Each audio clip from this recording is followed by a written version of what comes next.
Hi friends, good morning అందరికీ. చూసారా, మామిడికాయలు సీజన్ వచ్చేసిందో. మామిడికాయలు పప్పు, మామిడికాయ ఇలాగా చాలా రకాలు చేసుకోవచ్చు మనము. ఇవి మామిడికాయలు మా చెట్టు అయితే కాదు, మా చెట్టు ఇంకా చిన్న చిన్న పిందులు. మా ఫ్రెండ్ ఒక ఆమె తెచ్చి ఇచ్చారు. ఇవి చూస్తే భలేగా ఉన్నాయి. ఇంకా 4 కాయలు ఇచ్చారు, కానీ 2 కాయలు చాలని 2 కాయలు ఇంకోళ్ళకి ఇచ్చాను.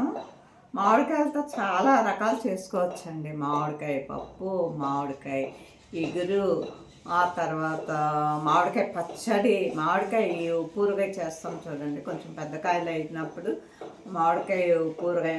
మా కాయలు అయితే మామిడికాయలు నేను ఉప్పూరగాయ, తీపూరగాయ చేస్తాను. బోల్డ్ కాయలు వస్తాయి. ఈ సంవత్సరం రావులేండి, అంత వచ్చేటట్టు ఏం కనబడటం లేదు.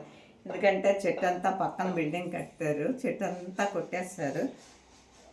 నాకు మామిడికాయ పప్పు అంటే చాలా ఇష్టం అండి. చాలా చాలా బాగుంటుంది. మామిడికాయ పప్పు వేసుకొని వేడిగా నెయ్యి వేసుకొని తింటే సూపర్గా ఉంటుంది. పచ్చళ్ళు కూడా చాలా రకాలు ఉన్నాయండి మామిడికాయతోని. శనగపప్పు వేసి పచ్చడి చేయొచ్చు, అంటే రోటి పచ్చళ్ళు. తర్వాత పులిహోర చేసుకోవచ్చు, పెసరపప్పు వేసి పచ్చడి చేయవచ్చు.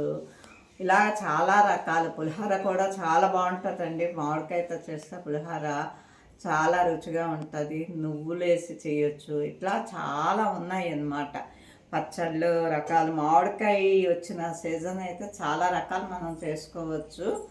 కాబట్టి ఈరోజు మామిడికాయలు నాకు దొరికాయి ఈ వీడియోకి. అందుకే దేన్ని వదలం కదా మనము.